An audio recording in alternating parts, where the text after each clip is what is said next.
नमस्कार, स्वागत है आपका भीम न्यूज इंडिया में। आप देख रहे हैं भीम न्यूज इंडिया। मैं हूं आपका दोस्त विनय कुमार सिंघल। कोटा में संविधान बचाओ संस्था के राष्ट्रीय कन्वीनर एडवोकेट महमूद प्राचा, जो कि सुप्रीम कोर्ट में एडवोकेट हैं और दलित अल्पसंख्यकों के केस निःशुल्क लड़ते हैं, संविधान की रक्षा के लिए और चुनाव आयोग के खिलाफ खड़े हैं। आइए इनसे बात करते हैं, क्या कहना है इनका। हमारे साथ में मिशन सेव कॉन्स्टिट्यूशन के संस्थापक और राष्ट्रीय कन्वीनर सुप्रीम कोर्ट के सीनियर लॉयर हैं महमूद प्राचा साहब। आज लोकतंत्र बचाओ आंदोलन समिति के द्वारा कोटा में एक कार्यक्रम रखा है, उसमें शिरकत कर रहे हैं। स्वागत है भीम न्यूज इंडिया में सर आपका।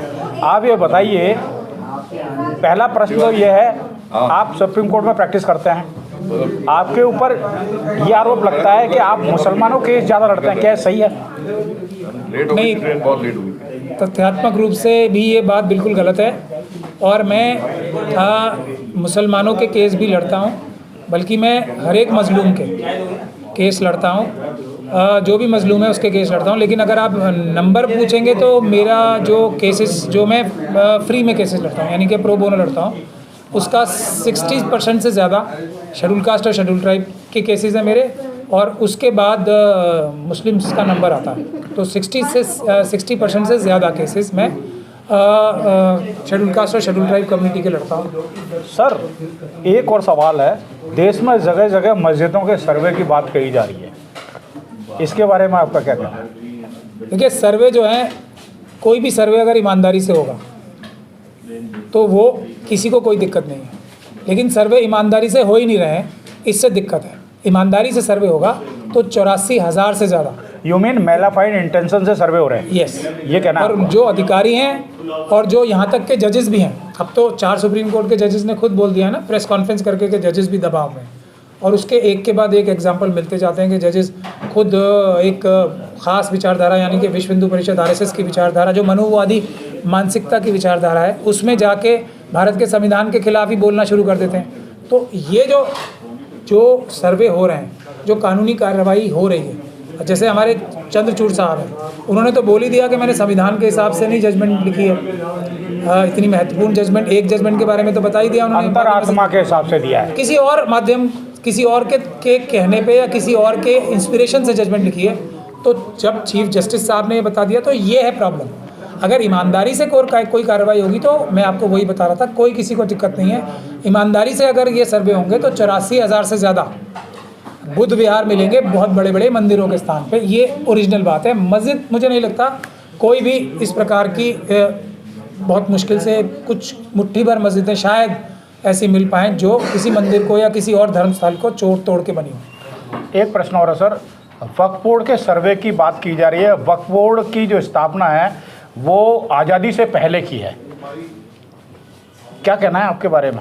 आप इसके बारे में क्या कहेंगे? वक्फ बोर्ड के बारे में जो बार बार गाए बगाए निकल के आ रहा है कि वक्फ बोर्ड पर सर्वे कराया जाए, वक्फ बोर्ड की जो मिल्कियत है उसको सरकार अपने कब्जे में ले, क्या कहना है? तो ये पहले तो वक्फ बोर्ड जो बने हैं वो आज़ादी के बाद से बने, 1954 के कानून से बने हैं। और वक्फ बोर्ड कोई ऐसी चीज़ नहीं है जो कि कोई स्पेशल चीज़ दी गई है। अलग अलग धर्मों के लिए अलग अलग बोर्ड्स बने हुए हैं, उनके धार्मिक क्रियाकलापों को करने के लिए। सिखों के लिए अलग, क्रिश्चियंस के लिए अलग, और जो सनातन धर्म के मानने वाले हैं उनके लिए अलग।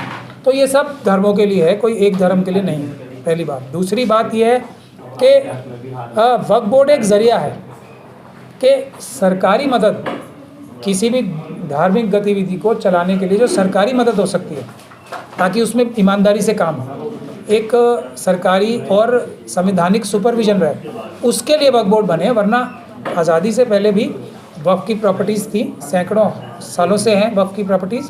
उनको चलाने का ज़रिया तब भी अदालतों के माध्यम से निपटाया जाता था। अगर किसी वक्फ बोर्ड को चलाने में या दूसरी कोई गड़बड़ी होती थी तो वो सिविल अदालतों में वो कार्य पहले भी होते थे। जो वक्फ बोर्ड की प्रॉपर्टीज़ की रजिस्ट्रेशन होती थी, वो जो इलाके के जो कलेक्टर्स होते थे और जो डिस्ट्रिक्ट जजेस होते थे, उनके पास पहले भी होती थी। तो ये तरीका सिर्फ भारत के संविधान के माध्यम से तरीका बदला गया है, कॉन्सेप्ट और जो बुनियादी तरीके थे वो बदले नहीं गए बिल्कुल भी। ये RSS और BJP मिथ्या फैलाती है, झूठ बोलते हैं हर बात में, उनकी झूठ की बातों पे विश्वास नहीं करना चाहिए। और इसमें सबसे बड़े अफसोस की बात यह है, जो बड़े बड़े जानकार भी बनते हैं ना, उन्हें भी बेसिक कॉन्सेप्ट नहीं पता है, या पता होने के बाद भी वो बेसिक कॉन्सेप्ट जनता को नहीं बताते, इसीलिए कन्फ्यूजन फैलती। वर्तमान समय में ST/SC का आरक्षण है, इसके बारे में आपका क्या नज़रिया है? ये तो भारत के संविधान की मूलभूत भावना है।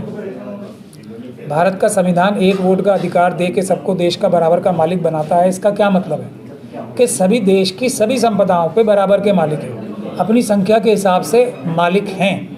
तो रिजर्वेशन, देखिए, ये पहली चॉइस नहीं थी। सेपरेट इलेक्टोरेट बाबा साहब डॉक्टर भीमराव अंबेडकर की पहली चॉइस थी। ये तो उनके ऊपर एक तरीके से ऑल्टरनेटिव थोपा गया था। तो चलिए, उन्होंने उसको भी किन्हीं खास वजह से मान लिया। तो आज जो मनुवादी मानसिकता जो कर रही है, वो जो ज़बरदस्ती दी गई चीज़ थी, जो असली समाधान भी नहीं था समस्या का, उसको भी छीन रही है, उसको भी दे नहीं रही, बल्कि देने का नाटक कर रही है, एहसान भी जता रही है, और उसको विभिन्न माध्यमों से उसको डाइल्यूट कर रही है। तो मैं ये समझता हूँ संविधान के ऊपर सबसे बड़ा हमला, सबसे बड़े हमलों में से एक रिजर्वेशन को किसी भी प्रकार से डाइल्यूट करना भी सबसे बड़े हमलों में से एक हमला मैं मानता हूँ। राजा साहब, एक और प्रश्न आपसे।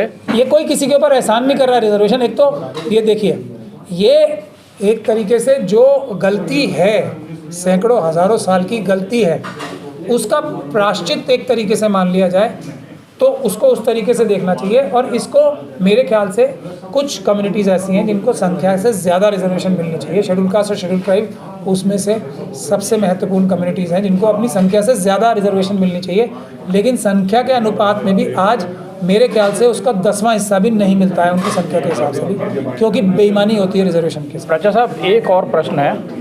सुप्रीम कोर्ट ने ये बुलडोजर एक्शन है, इस पर पाबंदी लगा दी है, उसके बाद भी कुछ सरकारें बुलडोजर एक्शन से करने से बाज नहीं आ रही है। इसका क्या, किस नज़रिए से देखते हैं आप? क्योंकि कोई भी ईमानदारी पूर्ण होलिस्टिक, जिसे अंग्रेजी में कहते हैं ना, संपूर्ण जजमेंट आज तक किसी भी वीकर सेक्शन के लिए आई ही नहीं। जो थोड़ी बहुत जजमेंट भी आती हैं उस पर कभी भी अमल नहीं होता। लेकिन देश की जनता और ख़ास तौर पे वो लोग जो अपने आप को सशक्त महसूस करते हैं और ये सोचते हैं कि ये बुलडोज़र की कार्रवाई या मॉब लिंचिंग की कार्रवाई या ये किसी के ऊपर पेशाब कर देने की कार्रवाई सिर्फ कमज़ोरों के साथ होगी, वो लोग सबसे बड़ी गलतफहमी में जी रहे हैं। ये जो बुलडोज़र की कार्रवाई है, ये दूसरे नागरिकों के ऊपर भी हो रही है। ये सिर्फ एक प्रैक्टिसिंग मैच जो होते हैं ना, वो जो इस प्रकार की जो फैसिस्ट मानसिकता के लोग होते हैं, वो प्रैक्टिस मैच जो है कमज़ोरों के ऊपर खेलते हैं, और वही कार्रवाइयाँ फिर आम जनता के ऊपर भी लागू होती हैं, उन लोगों के ऊपर भी लागू होती हैं जो अपने आप को सशक्त महसूस करते हैं। सर, अभी आपने अपने प्रेस कॉन्फ्रेंस में EVM के बारे में बताया, क्या आपके इस EVM वाले मिशन में विपक्षी दल भी आपका साथ दे रहे हैं? देखिए, विपक्षी दल जो है उनकी टॉप लीडरशिप साथ दे रही है और जो आम कार्यकर्ता साथ दे रहे हैं, लेकिन जो उनके अंदर भीतर घाती स्लीपर सेल्स RSS के एजेंट हैं, वो पूरी ताकत से इसका विरोध कर रहे हैं। लेकिन हमें लगता है बहुत जल्दी अलग अलग जो अपोजिशन पार्टीज़ हैं उसका नेतृत्व और उसके वर्कर्स से मेरा ख़ास तौर पे आह्वान है, ये स्लीपर सेल्स को आइडेंटिफाई करके बीच में से हटाएं ताकि आपकी पार्टीज़ मजबूत हो सकें, क्योंकि ये मुख्य मुद्दे से आपकी लीडरशिप को भटका रही हैं। Sir, one more question, last but not least. Baba Saheb doctor Bhimrao Ambedkar का संसद में माननीय गृह मंत्री द्वारा जो बयान दिया गया, उसके बारे में आपका क्या कहना है? क्या विपक्ष ने उस बयान को ढंग से उसका विरोध किया कि नहीं किया, या वो मुद्दा ठंडे बस्ते में चला गया? नहीं, मेरे ख्याल से तो बिल्कुल उनका मजबूती से विरोध नहीं हुआ है, और RSS और BJP के लोग टेम्परेचर चेक करते हैं अम्बेडकरवादियों का समय समय पे। ये वो टेम्परेचर चेक किया था उन्होंने। उस टेम्परेचर को अगर हम वापस उनका टेम्परेचर नहीं चेक करेंगे मनुवादी मानसिकता के लोगों का, तो वो इस बात को आगे बढ़ाएंगे। हम लोगों ने, दयाराम बदलिया साहब मेरे एक क्लाइंट हैं, और हम लोगों ने जाके इसके खिलाफ FIR भी दर्ज कराने की चेष्टा की है, और हम कानूनी कार्रवाई भी अमित शाह जी के खिलाफ करेंगे। माफ़ी मांगने से मेरे ख्याल से कुछ नहीं होता, उनको पद से हटा देने से कुछ नहीं होता है। एक उन्होंने अपराध किया है, हमारा ये मानना है, वो बरी होंगे तो अदालत से होंगे, माफ़ी मांगेंगे तो अदालत में मांगेंगे, अदालत उन्हें माफ़ करेगी तो ठीक है, वरना वो जेल जाएंगे। 5 साल तक की सज़ा उन्हें होनी चाहिए। अगर कोई भी व्यक्ति सिर्फ माफ़ी करवा के उनको छोड़ देना चाहता है, तो वो मेरे ख्याल से बाबा साहब डॉक्टर भीमराव अंबेडकर के लिए पूरी तरीके से समर्पित नहीं है, सिर्फ अपना फ़ायदा उठाने के लिए बाबा साहब का नाम इस्तेमाल कर रहा है। अमित शाह जी को कानूनी रूप से सज़ा होनी चाहिए, वो इस्तीफ़ा दें, मोदी जी उनको हटाएं या ना हटाएं, ये एक बहुत छोटी बात है। उनको 5 साल की सज़ा का प्रावधान है, वो अगर अदालत उन्हें बरी करती है तो बरी करेगी, उनको सज़ा देगी तो सज़ा देगी। इस बात से जो भी इधर उधर होता है वो मैं समझता हूँ वो बाबा साहब के प्रति पूरी तरीके से समर्पित नहीं। भीम न्यूज़ इंडिया को समय दिया, आपका बहुत बहुत धन्यवाद। बहुत शुक्रिया सर।